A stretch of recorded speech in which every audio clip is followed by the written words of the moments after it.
What is good, everybody? Welcome back to another episode brought to you by the League FFB. Today, we are going to be talking about the best picks to make in each of these rounds in your redraft drafts as we approach draft season later this fall. What I want to do is look at 4for4 ADP. They take a collective ADP from a bunch of different sites, basically spit it out for us. We will look at each of the rounds. We will talk about the round, and we will talk about the best pick you can make in that round according to me and my rankings. So without wasting any more time, let's hop right into today's video and let's start talking about these players.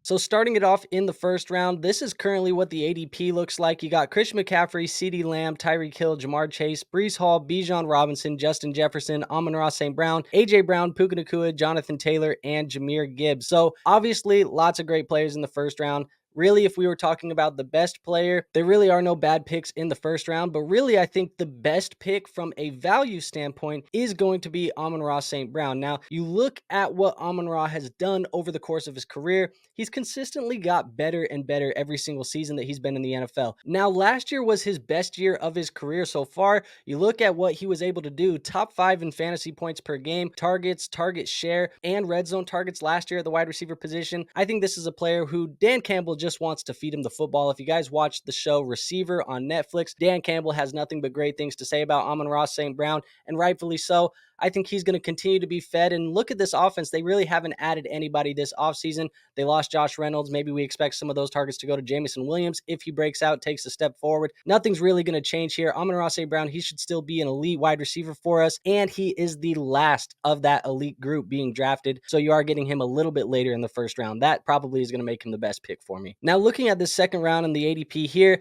you have Saquon Barkley coming off the board at the 201. Then you have Garrett Wilson, Marvin Harrison Jr., Kyren Williams, Devontae Adams, Derrick Henry, Chris Olave, Drake London, Travis Etienne, Isaiah Pacheco, Sam Laporta, and Travis Kelce. So this round obviously still has a lot of good players that I like, players that I'm high on, Kyren Williams being one of them, Garrett Wilson being one of them, Marvin Harrison, Drake London. Obviously, all these guys that I like. Travis Etienne, we've talked about him at length. For me, I do think that the best pick in this round is going to be Drake London of the Atlanta Falcons. And you have to look at what Drake London has in front of him going into the 2024 season. He is probably the most likely candidate for a breakout in 2024. We know that Kirk Cousins likes to hyper target that wide receiver one. I mean, you look at what he's done since 2018. The wide receiver one in a Kirk Cousins led offense averages 144.6 targets per season.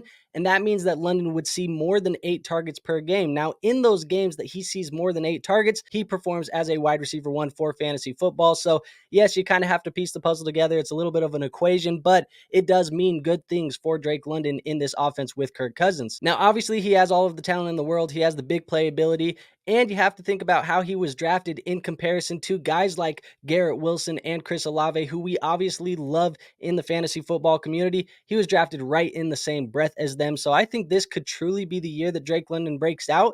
I have him as my 14th overall player in my rankings. Yes, 14th overall. He is going to be a value at this pick, and that means that he is going to be one of my favorite picks and the best pick in this round. Now, moving on to the third round here. At the 301, you have Devon Achane, Mike Evans, Nico Collins, Josh Allen, Brandon Aiyuk, and Deebo Samuel, both of the 49ers right there. Jalen Waddle, Jalen Hurts, Josh Jacobs, Michael Pittman Jr., Patrick Mahomes, and Cooper Kupp to round out that third. Now, again, in this round, obviously some good players, but for me, there's one guy that stands out. I have him higher than most in my ranks. That is going to be Brandon Aiyuk for the San Francisco 49ers. And looking at what he did last year, obviously a very efficient year, actually a historically efficient year from Brandon Aiyuk in San Francisco. 1,342 receiving yards on 75 receptions, had 7 touchdowns to go there as well, 15.6 fantasy points per game, good for 16th in the NFL. Now, yes, it's probably going to be hard for Brandon Aiyuk to replicate the efficiency that he had in 2023, but I don't think it's going to be as hard to replicate the production that he gave us last year either. You look at what he's done over the last couple of seasons. He's consistently finished as a wide receiver 2 or better for our fantasy football teams. Now you look at the San Francisco 49ers offense. Last year, they threw the football at one of the lowest rates in the NFL. I think they're going to have to throw the football a little bit more this year. They've already talked about in camp that they want to throw the football a little bit more this year. I think he could see that dip in efficiency, and with the upgrade in the passing volume, he's probably going to be just right back to where he was. That is assuming that he's playing in San Francisco. Obviously, there have been some trade rumors with Brandon Aiyuk. He has officially requested the trade. The Niners are kind of shutting it down. My expectation is that Brandon Aiyuk will be a San Francisco 49er and will be playing in San Francisco this year. So until anything changes there, this is what we're projecting, and he still is the best pick in this round to me. Now, looking at round 4 here, starting it off at the 401, you have DJ Moore, Rachaad White at the 402, DK Metcalf, Devontae Smith, James Cook, Lamar Jackson, Stephon Diggs, Joe Mixon, Mark Andrews, Trey McBride, Kenneth Walker, and Dalton Kincaid. Now, I will say, if you play in a tight end premium league or a league that really just gives any type of bonus to the tight end, this is the round that I want to grab my tight end. You have guys like Mark Andrews, Trey McBride, and Dalton Kincaid, who I think are all top 5 tight ends, who should perform as top 5 tight ends and can be truly difference makers for your fantasy football rosters in those tight end premium leagues. But if you are not in a tight end premium and you're looking at some of these other positions, you're looking at where can I find the value, where can I find the best pick at the wide receiver or the running back position, I do think that Rachaad White is most likely going to be the best pick here in this round. Now, currently in my rankings, I have Rachaad White as the 30th overall player. That makes him a mid-third round pick. So getting him here at the 402, that just makes him a value at this cost. Now, White, he's coming off of a career year where he was an RB1 overall. He had the fantasy points per game that we wanted to see. 15.8 is what he averaged. That was 10th best in the NFL. And you look at the stats, 990 yards on the ground, 549 in the air on 64 receptions. That's where Rachaad White is going to make the money, because he's not necessarily the most efficient running back on the ground. And the reality is he's probably never going to be that efficient, especially because that's just not who he's ever been. But you look at the receiving work that Rachaad White gets, and you look at how much Baker Mayfield checks down the football. He does it at one of the highest rates in the NFL. That is not going to change. Rachaad White, he's still going to have a ton of value.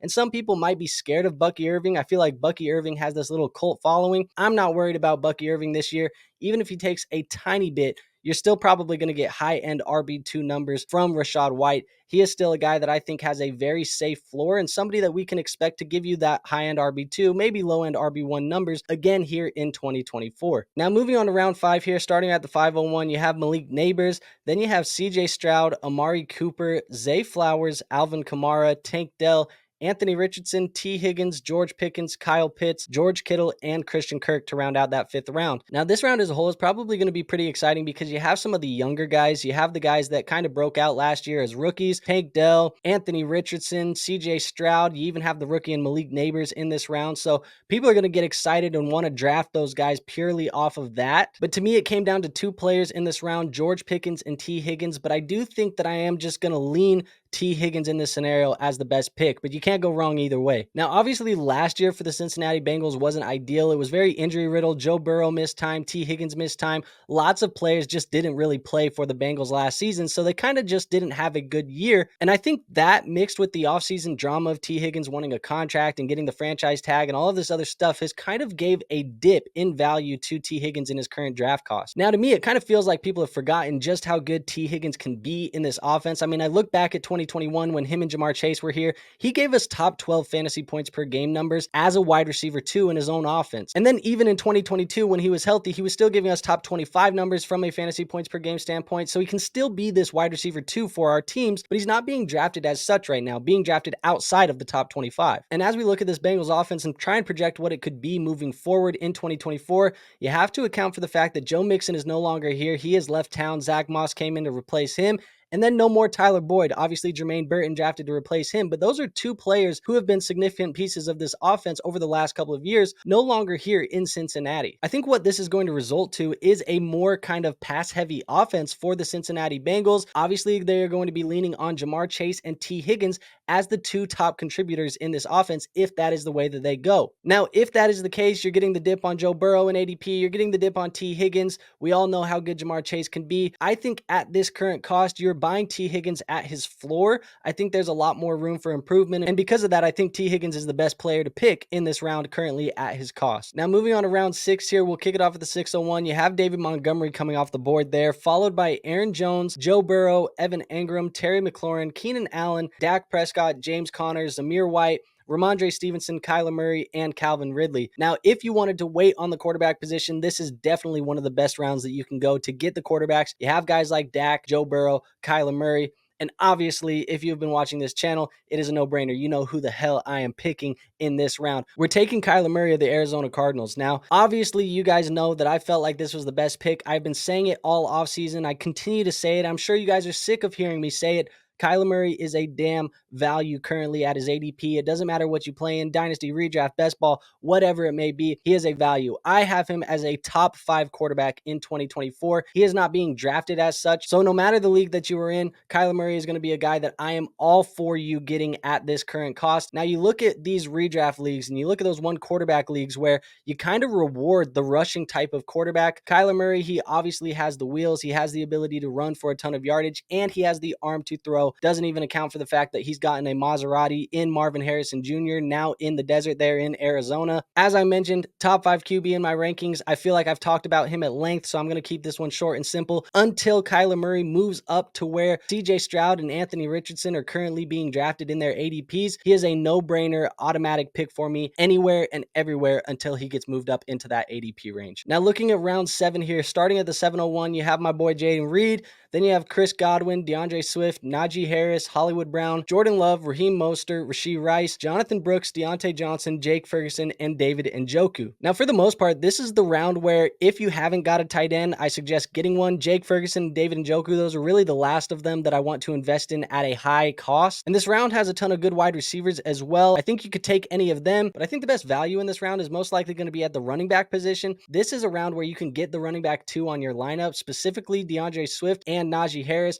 Najee Harris is the guy that I'm going to pick as the best pick in this round. Now, one thing we do know is that Arthur Smith, the new offensive coordinator here in Pittsburgh, he wants to establish the run. He's always wanted to establish the run, and he's probably going to establish the run here with the Pittsburgh Steelers. Now, I get it. If Najee Harris isn't necessarily your flavor, you rather go with Jaylen Warren, who's about 10 picks later, I'm okay with that. That's totally fine with me. I just prefer Najee Harris in this backfield. I think the Najee hate has gone a little bit too far. I mean, you look at the explosion that he had last year, and a lot of people are going to tell you that he's not explosive. Keep in mind, he started off the year with a metal plate in his cleat that he did say affected him at the beginning of the year. Now, I mentioned that he's more explosive than people give him credit for. He was top 12 in evaded tackles, breakaway run rate, and breakaway runs last year. And as I mentioned, that's when he was banged up. So I think he's a little bit more explosive than he gets credit for. People, again, hate on him just a little bit too much. And you also want to bake into the fact that this is a contract year for Najee Harris. He is most likely going to be playing for money. He profiles as the better goal line back, and he has good pass catching ability in this backfield as well. So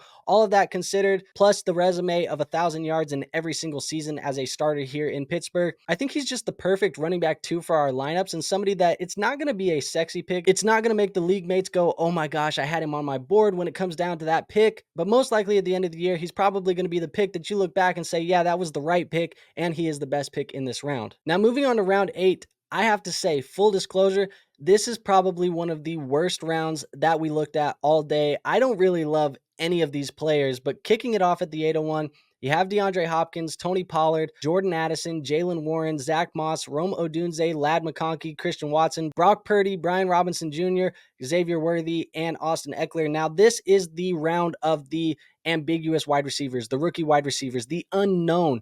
You have guys like Rome Odunze, McConkey, Worthy, all of these players that we haven't seen much from because obviously they're just barely starting their NFL careers. You also have the unknown of Tony Pollard in a committee, Zach Moss in a committee, Jaylen Warren probably in a committee, and Brian Robinson in a committee. So there's not a lot to like here. In fact, I would say that if I had the ability to reach, which you do in your real fantasy drafts, I would reach down into the 9th round ADP and just select JSN over all of these guys. But for the sake of the video, I have to pick somebody in this round. And if I'm picking, I am going to swing for the fences. I am going to select Xavier Worthy of the Kansas City Chiefs. Now, Xavier Worthy, he might not be the most talented player on the board. There's tons of talented players, Rome Odunze, Christian Watson, Jordan Addison, etc. But Xavier Worthy is most likely playing on the best offense in the NFL. He has the best quarterback in the NFL on his roster, and he has the ability to compete for the wide receiver 1 role in this offense alongside guys like Rashee Rice, who might be serving a suspension early in the year, and Hollywood Brown, who is new in town and necessarily doesn't have the rapport with Patrick Mahomes yet either. Now, I liked what I saw from Xavier Worthy during his time with the Texas Longhorns. He obviously was very productive,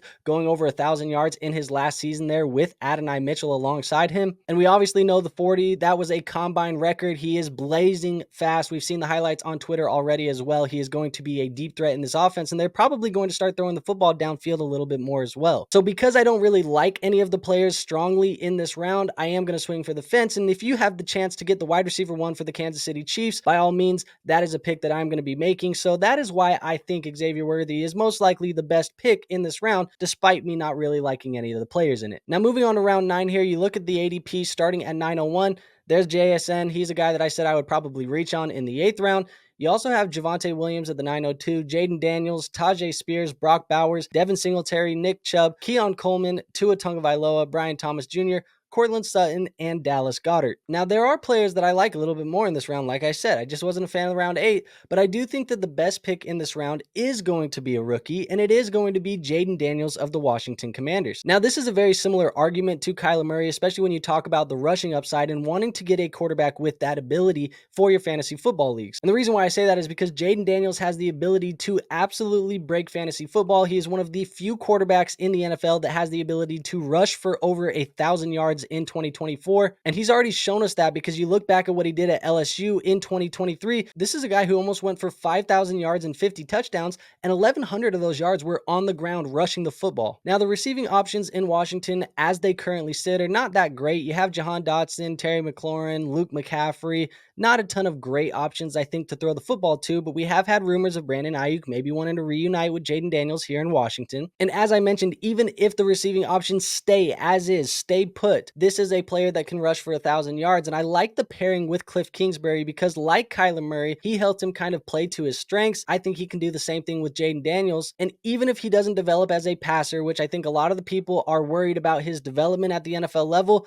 this is a guy who can give you Justin Fields type of numbers. And if you remember, Justin Fields, he wasn't great on the NFL field, but he was great in our fantasy football lineups. And I think that that's what Jayden Daniels can be if you decide to wait on the quarterback late and take a guy with rushing upside like this. And now on to the last round we will cover today. We'll stop at round 10, but starting at the 10:01, you have Gus Edwards, Jameson Williams, Trey Benson, Jared Goff, Ezekiel Elliott, Caleb Williams, TJ Hawkinson, Tyler Lockett, Justin Herbert, Blake Corum, Chase Brown, and Trevor Lawrence. Now, we're very much getting into kind of pick your guy territory in this draft, because you look at the guys left on the board, you have to start calling shots. I like Trey Benson here. I like Jared Goff. I even like Blake Corum here. These are all guys that can perform at a high level given the opportunity. Obviously, Jared Goff, he's going to have the opportunity. I just like him, but he doesn't have a ton of rushing upside. But one guy that I think has the clearest pathway to production in this range is going to be Chase Brown of the Cincinnati Bengals. And I get it. Chase Brown, we've talked about, they added Zach Moss. If you look at Zach Moss's career, he really hasn't been fantastic outside of like 3 or 4 games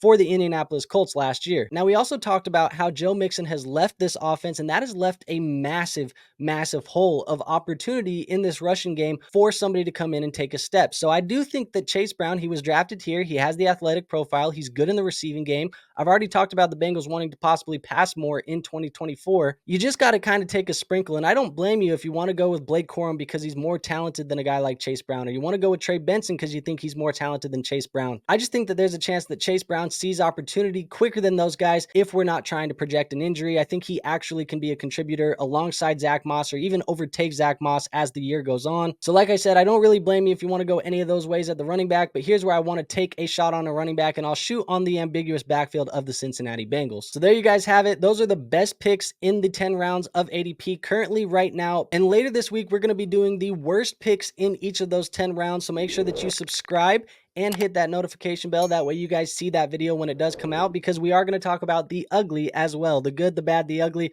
We'll talk about it all. Make sure you guys also hit the like button on your way out if you did enjoy this video, you found something actionable. And if you missed the announcement earlier, we are now on Apple and Spotify. So those will be linked in the description. You guys can now listen to our episodes over on Apple and Spotify. So make sure you check that out. If you do listen on there, all I ask is that you guys give us a review and tell us why you enjoy the show or why you listen to the show. And last but not least, make sure you go join the Discord. The Discord is free to join, and we are in there helping you guys with your fantasy football team. So with all of that being said, we have nothing else for you guys today. So we will see you on the next video. But until then, peace out.